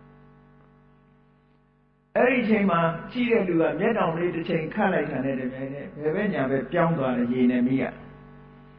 အဲ့လောက်ထူးဆန်းအံ့ဖွယ်တကူတွေပြနိုင်တာဟာအမတန်မှအစွမ်းထက်လို့ခုနကစွမ်းရည်တတ္တိတွေနဲ့လေ့ကျင့်ထားလို့တဲ့တာမန်ဆိုရင်မရဘူးတဲ့နော်ယဟန္တာတွေထဲမှာလည်းရှမောကလန်တစ်ပါးပဲခုနကလို့တကူနေရာမှာထက်ထက်မြဲမြဲအကုန်လုံးတပြိုင်တည်းလုပ်လို့ရတာကြံတဲ့ပုဂ္ဂိုလ်တွေကအဆင့်မမီဘူးတဲ့ဒါတော့ကြီးမတွက်ဘူးပေါ့မတွက်လို့ရှိရင်ကိုခံရမယ်အန္တရာယ်ကြီးကြီးတယ်ပေါ့နာရောပဏ္ဏနဂါမင်းဆိုတာတာမန်မဟုတ်ဘူးသူကလည်းအတော်အစွမ်းထက်တယ်အစွမ်းထက်လို့အဲ့ဒါသူနဲ့ရှင်ပြိုင်ပြီးတော့လောက်ရတယ်ဆိုတာအမှန်တမ်းအန္တရာယ်ကြီးတယ်ပေါ့အဲ့ဒါတွေကဒီဇောစိတ်တွေနဲ့အာယုံစိတ်ကိုအာယုံပေါ်မှာလေ့ကျင့်ထားတဲ့သမထကျင့်စဉ်တွေရဲ့အထွတ်ထိပ်အပင်ရှင်ရောက်သွားတဲ့အခါကျတော့ဒီလိုဟာမျိုးဖြစ်တယ်မြတ်စွာဘုရားလက်ထက်ကမရေမတွက်နိုင်တော့အောင်ပုဂ္ဂိုလ်ကြီးရောင်များစွာဒီလိုထူးခြားတဲ့စွမ်းရည်တတ္တိတွေကိုရရှိသွားကြတယ်။ဘာဖြစ်လို့ရရှိသွားကြလဲဆိုရင်စိတ်ကိုအာယုန်နဲ့လေ့ကျင့်ပေးထားတာ။စိတ်ကိုအာယုန်နဲ့လေ့ကျင့်ပေးသည့်အတွက်ကြောင့်ဒီလိုအနေအထားမျိုးတွေရတာစိတ်ဖြစ်စဉ်တွေကတစ်မျိုးစီပဲတဲ့ခုနကတော့ပရိက္ခဥပ္ပဇာနုလုံကုတ္တရဘူးဒီရိုးရာအတိုင်းလုပ်ပြီးတော့ပရိက္ခဥပ္ပဇာနုလုံကုတ္တရဘူးဇံပရိက္ခဥပ္ပဇာနုလုံကုတ္တရဘူးဇံအဘိညာဉ်ဆိုပြီးတော့ဖန်ဆင်းပြီးတော့ဒီလိုသွားတာနော်ဒါကသမထဖြစ်စဉ်ပေါ်လေ့လာတာပြောတာ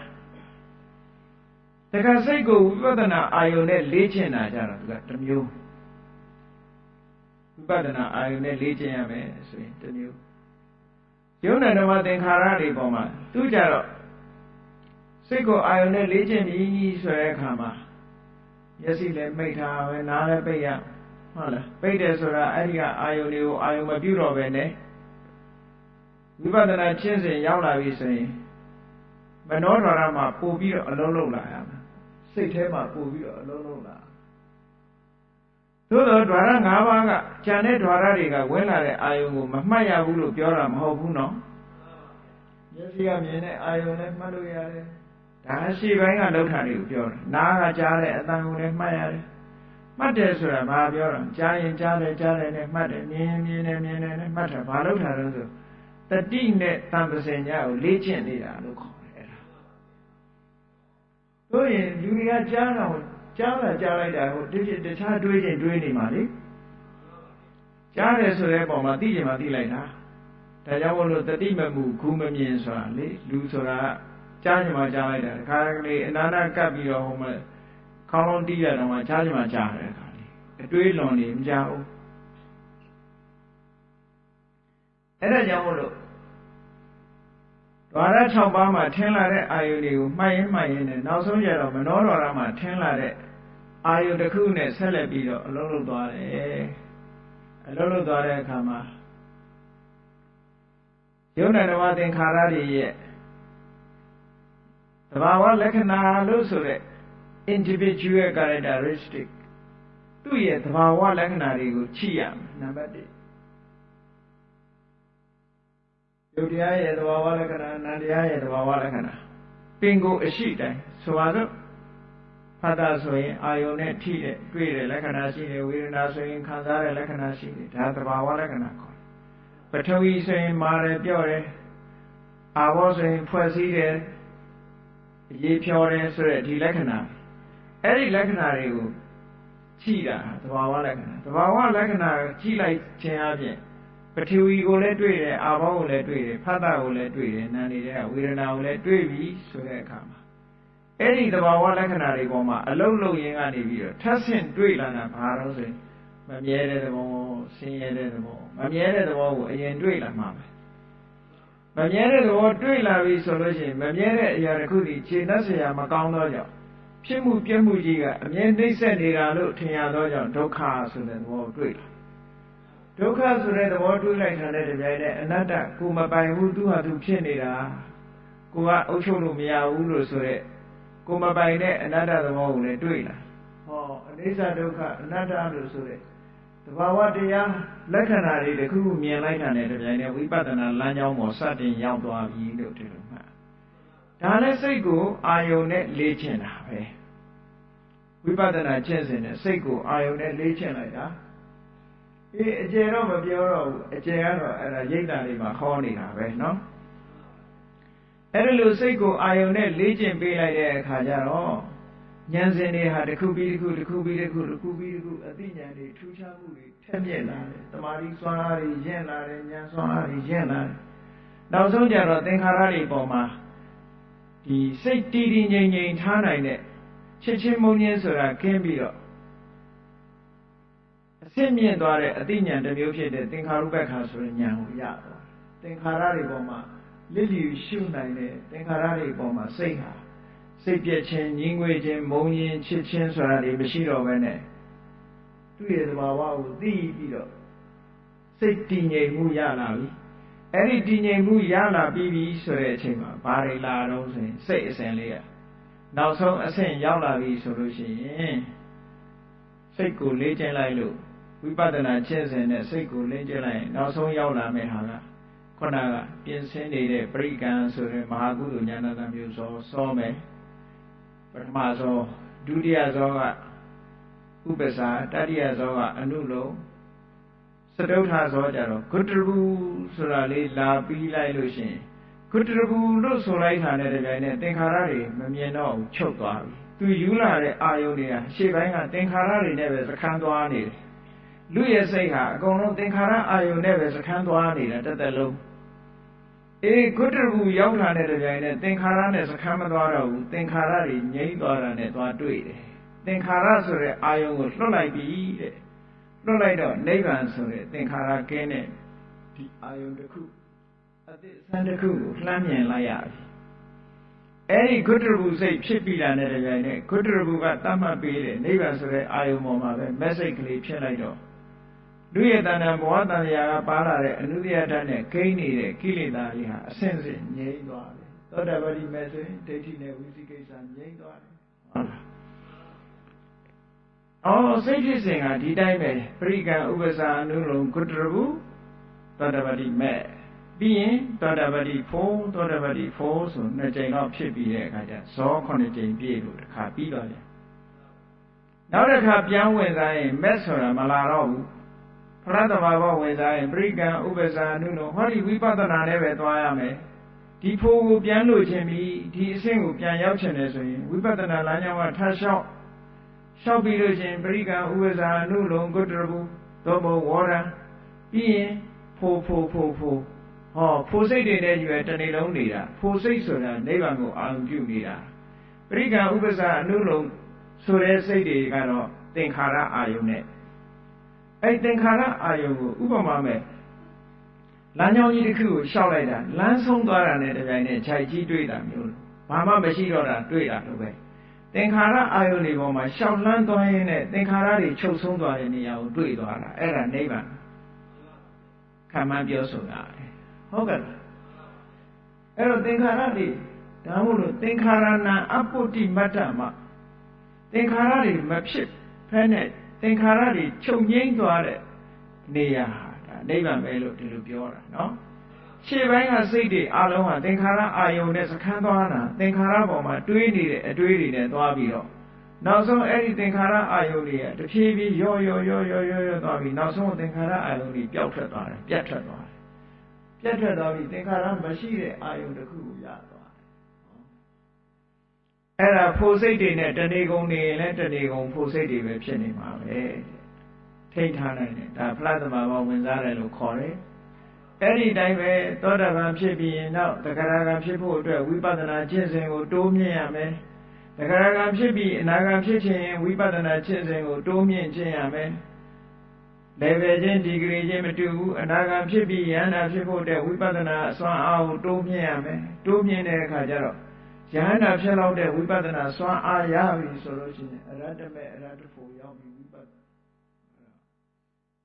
နောက်ဆုံးမှယန္တာထိအောင်ဖြစ်သွားတယ်ဒါတွေကစိတ်ကိုလေ့ကျင့်ယူတာလို့ခေါ်တယ်နော်စိတ်ကိုလေ့ကျင့်လိုက်လို့ရှိရင်ဇံလဲရတယ်မဲ့လဲရတယ်ဖို့လဲရတယ်ဒါကြောင့်ဆုတောင်းတာနိဗ္ဗာန်မဲ့ဖို့မျက်မှောက်ပြုရပါလို့ဤဆိုတာအဲ့ဒီဟာပဲနော်အဲ့ဒါလိုလေ့ကျင့်ပြီးတော့အာယုံကိုစိတ်နဲ့လေ့ကျင့်သွားနိုင်မှသာလျှင်ဒါတွေရနိုင်တယ်တာမန်အားဖြင့်ကတော့မလေ့ကျင့်ဘူးဆိုလို့ရှိရင်ဒီကာမအာယုံတွေထဲမှာပဲတဝဲလေလေဒီလိုနေဦးမှာပဲတဲ့ထက်လန်းဆိုတာမရနိုင်သေးဘူးဒါကြောင့်မို့တရားချက်ခင်သူတော်စင်ပြိဿအပေါင်းတို့ဒီမိမိတို့ရဲ့စိတ်ကလေးကိုထူးခြားဖို့ရာအတွက်အာယုံတစ်ခုခုနဲ့ရှင်တွဲပြီးအပြည့်ကင်းတဲ့အာယုံပေါ်မှာလေ့ကျင့်ခြင်းဖြင့်စံတရားမေတ္တရားဖို့တရားနိဗ္ဗာန်တရားများကိုကိုယ်စီကိုယ်ငါမျက်မှောက်ပြုနိုင်ကြပါစေ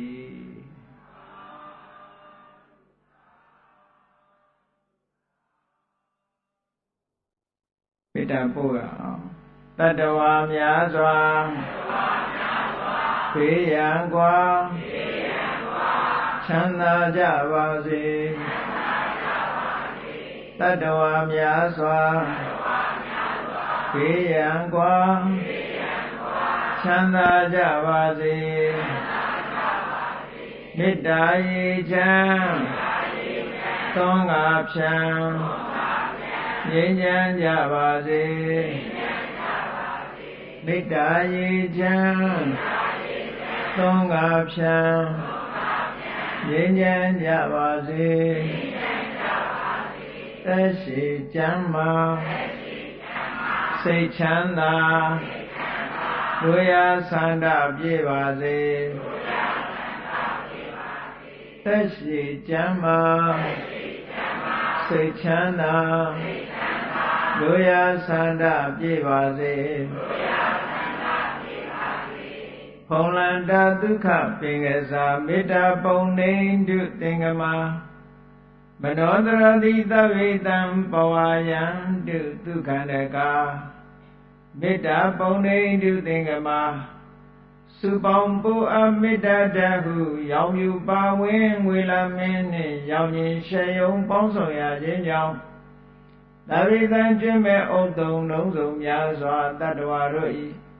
မနောတရတိမြင့်မြတ်ဖြူစင်အေးကြည်လင်းသည့်ရေစဉ်ကြည်တင်းစိတ်နှလုံးတည်ဟူသောရေအိုင်ကြီးအတွင်း၌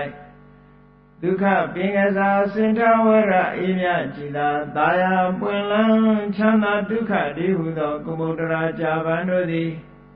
ဖုံလန္တဝန္တာရွှင်မြူးဝမုံလူလျက်ကြည်နူးဝဲကြုံဖူးပွင့်ကြကုန်သည်ဖြစ်၍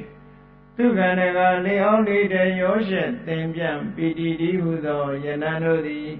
ဘဝယံတူကောင်းစွာမဲ့သွေကြိုင်လန်း၍နေကြပါစေကုန်သတည်း